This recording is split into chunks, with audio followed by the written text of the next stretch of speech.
Company నుంచి మీకు support ఎలాంటిది ఉంటుంది బ్రో? ఎందుకంటే లైక్ ఏం చేసినా సరే మనం కష్టపడేంత వరకే ఉంటుంది, కంపెనీ సపోర్ట్ చాలా మందికి చేయదు అనే రకంగా కొంతమంది థింక్ చేస్తుంటారు. కొన్నిసార్లు మనమే తీసుకెళ్ళలేమో అన్నట్టుగా ఉంటుంది కదా.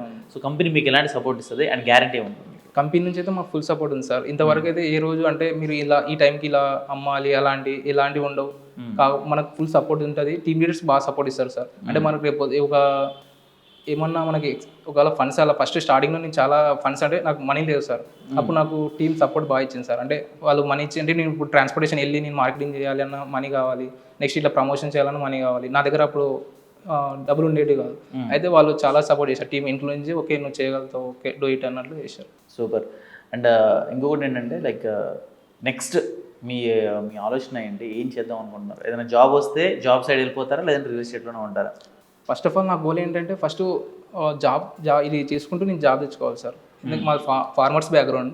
నేను ఫస్ట్ జాబ్ తెచ్చుకొని నేను లోన్ తీసుకొని ఇక్కడ కాలేజీలో జాయిన్ అయ్యా. ఆ లోన్ క్లియర్ చేసిన తర్వాత నాకు నెక్స్ట్ ఈ రియల్ ఎస్టేట్లో వెళ్తూనే నేను ఇంకా బిజినెస్లు చేయాలని ఉంది. ఓకే, ఇంకా అది గోల్స్ ఉన్నాయి, చూస్తున్నా. ఓకే. అండ్ రియల్ ఎస్టేట్ చేద్దాం అనుకున్న వాళ్ళకి ఫుల్ టైం చేసుకుంటే బెటరా లేదంటే ఎవరైతే షార్ట్ టైంలో చేసుకుంటారు కదా, అంటే పార్ట్ టైం లాగా, అది బెటర్ అంటారు? ఫుల్ టైం కూడా ఓకే, షార్ట్ టైం అంటే మనం టైం పెట్టేదాన్ని బట్టి ఉంటుంది. ఇప్పుడు నేను ఫర్ ఎగ్జాంపుల్ కాలేజ్ అయిపోయిన తర్వాత ఒక 5-6 అవర్స్ నేను ఇన్వెస్ట్ చేశాను ఒక టైం. ఇప్పుడు ఓకే, ఒకవేళ మనం ఫుల్ టైం ఉండి కూడా 5-6 అవర్స్ చేసినా వేస్టే కదా. అంటే మనం టైం ఇచ్చేదాన్ని బట్టి ఉంటుంది. ఫుల్ టైం హాఫ్ టైం అనేది వర్క్ చేసేదాన్ని బట్టి ఉంటుంది. ఇప్పుడు ఫుల్ టైం ఉన్న 5 అవర్స్ కొందరు వర్క్ చేస్తారు. కొంతమంది ఇప్పుడు హాఫ్ టైం ఉన్న తర్వాత 5 అవర్స్ వెళ్తారు. అంటే అది డిపెండ్స్ ఆన్ మనం పైన ఉంటుంది, మనం చేసుకున్నాం. మనం ఒక వెంచర్ తీసుకుంటున్నాం అంటే ప్రాపర్గా చెక్ చేసుకోవాల్సిన డాక్యుమెంట్స్ ఏంటి? ప్రాపర్గా చెక్ చేసుకుంటే first of all RERA and DTCP HMDA ఉందా లేదా అని చూసుకోవాలి. అంటే ఇప్పుడు ఎందుకంటే అప్పుడు జీపీ లేఅవుట్స్ అని చాలా మోసాలు అయ్యాయి. అంటే ఒకరు ఇప్పుడు నా పేరు మీద ఒకటి అయ్యింది, నెక్స్ట్ మీ పేరు మీద, నా పేరు మీద, మీ పేరు మీద ఒక 4-5 మెంబర్స్ మీద తిరిగింది. అలా కాకుండా మనకు డీటీసీపీ అంతే ఇవి ఉన్న తర్వాత మనకు లేఅవుట్ వేస్తారు. ఇవల్ల క్లియర్ అవుతున్నాయి. దాన్ని బట్టి మనకు ఎలాంటి ఇష్యూస్ ఉండవు, మన ఫుల్ సెక్యూరిటీ ఉంటుంది. ఓకే. ఇప్పుడు ఒక వెంచర్లో మనం ఒక ఫ్లాట్ తీసుకుంటాం అంటే ఆ వెంచర్లో ఉండాల్సిన ఫెసిలిటీస్ ఏంటి, ఎలాంటివి చూసుకుంటే బెటర్? మనకు వెంచర్లో ఇప్పుడు చూసుకున్నట్లయితే మనకు అండర్ డ్రైనేజ్ ఉంటుంది, నెక్స్ట్ సిట్టింగ్ ఏరియాస్ ఉంటాయి, నెక్స్ట్ పార్క్స్ ఇప్పుడు అవైలబుల్ చేస్తారు. ఇప్పుడు ఫర్ ఎగ్జాంపుల్ మనం ఒక పార్క్ ఎలా ఉందంటే ఇప్పుడు మా వెంచర్లో ఇప్పుడు ఒక పెళ్లి జరిగితే బయట మనం ఒక ఫంక్షన్ చేసుకున్నాం అనుకో, ఒక 10 lakhs అవుద్ది. అయితే మనకు అక్కడ వెంచర్లో ఏం చేశారంటే ఇప్పుడు అక్కడే ఒక వెంచర్ లెక్క ఒక మంచి మండపం లెక్క చేశారనమాట. అంటే చేస్తారు, ఇంకా అంతా అయిపోయింది, మాక్సిమం వర్క్ అయిపోయింది. అయితే మనకు రేపు పొద్దున ఏదన్నా టీవీ ఏమన్నా మ్యాచెస్ చూడాలి, మొత్తం మనం ఒక ఊరు లెక్క కలిసి మంచిగా బాగుంటుంది. అలాంటి మ్యాచెస్ చూడడానికి కూడా ఒక మంచిగా ఒక పార్క్ సపరేట్ ఉంది దానికోసం. అలా మంచిగా ప్లే పార్క్ కానీ అందరు కలిసి ఉండడానికి కానీ మంచిగా బాగా డెవలప్ చేశారు. అది నెక్స్ట్ 24/7 సెక్యూరిటీ ఉంటుంది, సీసీ కెమెరాస్ ఉంటాయి, 2 కాంపౌండ్ వాల్స్ ఉన్నాయి. నెక్స్ట్ మంచిగా రోడ్స్, సీసీ రోడ్స్ 40 feet ఉన్నాయి. 40 feet రోడ్స్, నీకు 3 cars ఒకటే ఎట్ ఏ టైం వెళ్ళొచ్చు. ఓకే.